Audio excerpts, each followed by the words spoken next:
Hello, good people, once again. New maps for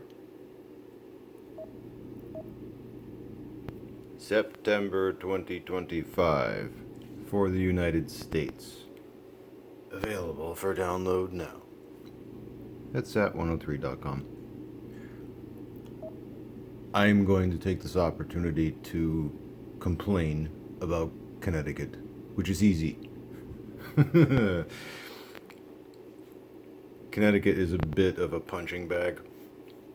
However, I actually lived there. Yes, I did. Where exactly? Well, let me just back up and show you.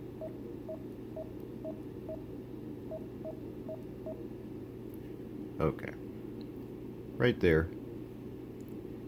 In the northeastern corner. Now, I have been to most of the state. I have been to, Norwich, and I've been to Danbury. I've been to Vernon, Rockville, Groton, New London, Ledyard, North Grovenadale, which is way up here. Just all over. Mystic, that's another one. I've also been to Lime Rock Raceway, which is all the way up in the northwestern corner. Nice place to be, gotta admit. Now, the biggest problem with the state of Connecticut, driving-wise, is that there really is no good way to get anywhere. Oh, before continuing, yes, Foxwoods and Mohegan Sun. Of course, I've been there too, Ledyard, Anyway, now, if we look at what we have available to us, if you were coming out of the northeastern corner, and what I'm going to talk about here is backroads. That's what we call them in New England. Can you tell I grew up there? I can park the car in a Harvard yard with the best of them. So anyway, what we have here is that, okay, there's no good way to get anywhere. So from the northeast, just using that for a basic example here. All right, so I've got 395. I've got 95 that goes along the southern end. And then you've got 84 and 91. Those are interstates. But you'll notice that between here and here, there's this whole mess of land here that has no interstate whatsoever, and also no fast traveling roads. I think that maximum speed you can travel when you are off the interstate, which by the way is a maximum of 65 miles per hour. Now, currently I live in Texas where there is 85 mile per hour. One of them. I think that's State Highway 101. Anyway, totally normal around here in Dallas Fort Worth to have 70, 75 speed limit. But Connecticut, 65. That is as fast as you can go. And when you are not, only on the interstate. And when you are not on the interstate, you are limited to maybe a maximum, more often than not, of 50. But the average is even lower than that. So we're talking 35 to 45. You are crawling if you are trying to get anywhere not on an interstate.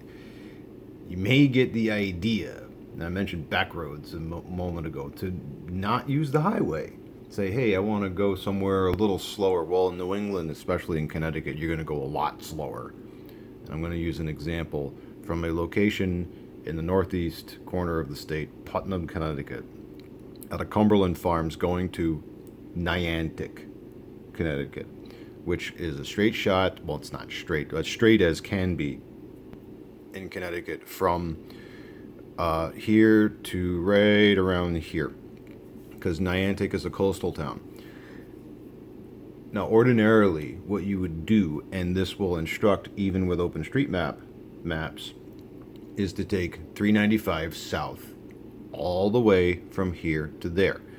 That is actually the fastest way, because you just stay on 395, you go all the way south from Putnam, and you will end up in Niantic. I think that is in fact the last town you will encounter on 395 before connecting with 95 at the bottom, right around here.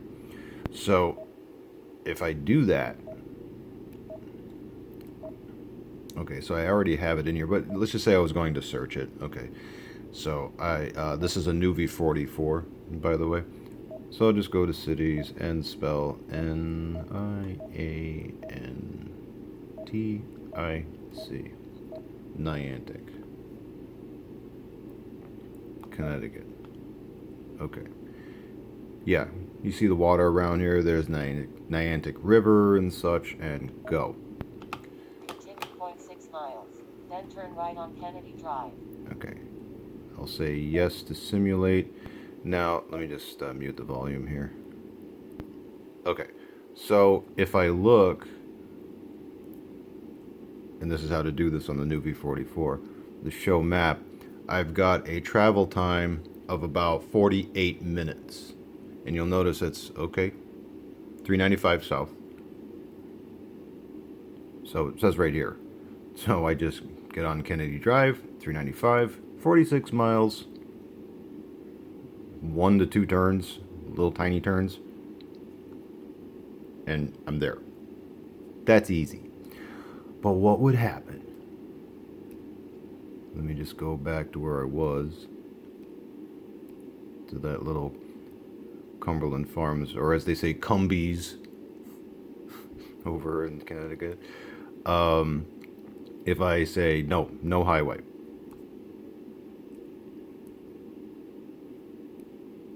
Okay, no highway.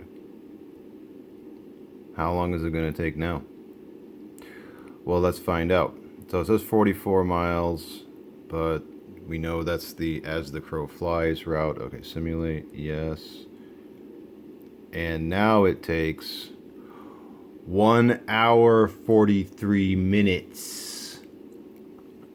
Now, you might think, well, isn't that a little exaggerated by the Garmin? No. No, it's not. When you are not taking highways, not taking the interstate, and you're trying to get anywhere in Connecticut, yeah, you are going to spend a lot more time on the road. Now, okay, I got this. All right, it's taking me on 101. Oh, I'm glad it's showing these. The infamous 3-numbered Connecticut routes. My God. You'd think since it's a route, it's kind of a big road, right? No. 3-numbered routes in Connecticut are all sorts of in the sticks. In the wood. You know, it's not on dirt roads or anything like that, but still. Oh, nasty. Yep. Okay, 82 to 163. Yeah. Oh, man. 213 is another. A lot of them. Okay. 156, 161, and we finally get there. But, yeah, you are going to be on the road a long time just to go. And notice it says 65 miles. Now, as the crow flies distance was 44 miles. That's if you drew a straight line from there to there. But when you take into account all the other roads that it has to take, and specifically, let's just get in on there. Yeah. See all this junk you have to deal with? Yeah, look at all that. Just to get around 395, because you're not taking the interstate. It is ridiculous. Not OpenStreetMap's fault. This is Connecticut's fault. Okay? This is how it is up there. Like, oh my God. Look at all that. Twisty, turning, just nothing. Straight. Oh my God, look at this. And this is, in fact, the best way to get there. It is nuts. Oh my God. Look at all that crap. Just to get the Niantic. When you could just take 395. Now, of course, you're probably thinking, well, just take 395 then. But what if you had made the decision? Well, no, I don't want to take the interstate. I want the scenic route, for example. Well, scenic you'll get. That's for sure. You'll also be spending more than half an hour more on the road just to get from A to B. So the whole thing about back roads are just not taking highways. literally depends on where you are in the country as to whether that is in fact a good idea or not. In New England, sometimes, specifically in Connecticut, not. Because if you're not going on the interstate, you are just in a world of waiting and waiting and waiting and waiting and waiting some more. Now, the funny thing is that if I just go, see, this is the northeastern corner of the state. So we've got Massachusetts up here, and we got Rhode Island over here. Let's back up a little more. Funny thing is that if I go into Massachusetts where 395 turns into 290, now in Rhode Island, if I continue going eastward, there's still some of that same crap going on over there.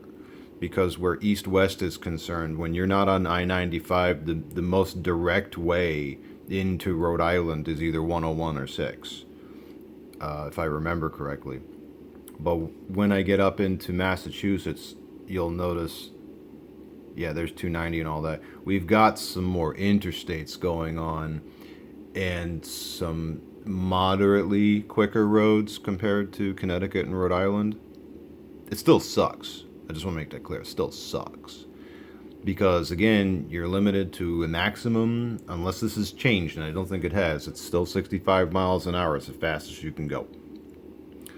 The only time that changes is if you get into northern New England, and by that I mean Vermont, New Hampshire, and Maine. In the upper parts of Maine, and I also believe New Hampshire, I think there are 70 mile an hour interstates. Don't know about Vermont. Not sure about that one. But in New Hampshire and Maine, yeah. In Maine, though, you're in a world of hurt over there because, oh my God, do they love their toll roads up there. Sure, you can drive faster, but now you're going to pay for it. And it's not cheap. Whew. So, what's my whole point to talking about all this? It's if you get the idea that, oh, if I don't take the highway, this will result in a better trip. Maybe. But you may encounter a whole lot more wait. You're just going to be waiting. In the Northeast anyway. It's going to suck. So you're going to have to kind of just, all right, am I going to, when I craft a custom, you'll have to craft a custom route. And the best way to do that, at least in the Northeast of the United States, is to have a combination. Sometimes you use interstates, sometimes you use back roads, sometimes you use highways that are not interstates, and so on, because actually this is the last thing I'll end on. Now I'm going to tell you this will really make you feel the value of the Eisenhower interstate system in the United States, which is technically what it's called. Because you got to remember, it's not as old as we think it is. Because when was that started construction? About 1955, 56, and it wasn't technically done until the 90s. It took that long to complete it, and I still don't think it's ever really truly complete. But anyway, if you can imagine going from Connecticut to Florida, all right? Now, if you know the map at all, you would say, oh, okay, I would take I-95, which is true. You could just go, you can even go from Michigan to Florida like that with I-95. So you have Interstate 95, just go north, south, follow it all the way through. Well, what if that wasn't there? What would you take then? From Connecticut to Florida. I know exactly the road. Route 1. Okay, if you were, and I'm not even going to calculate this because I don't even think a unit this old can calculate it. On the DriveSmart 66, I probably could though. But anyway, if you were to travel Route 1, oh my God. From Connecticut all the way to Florida, we're talking 3 to 5 days minimum of driving. just to get there, just to traverse all that. If you were to take just 95, you can technically do that trip if you drove with maybe 1 to 2 stops without sleeping, which is stupid, but let's just say you did that. You could do the whole trip in about 26 hours, maybe even 24 if you drove a little too fast. But about, yeah, 26, 27 hours. But if you were to take, that's on 95, but if you were to take Route 1, oh, forget about it. Forget about that, no. So anyway, like I said, maps for download. Go get them. See ya.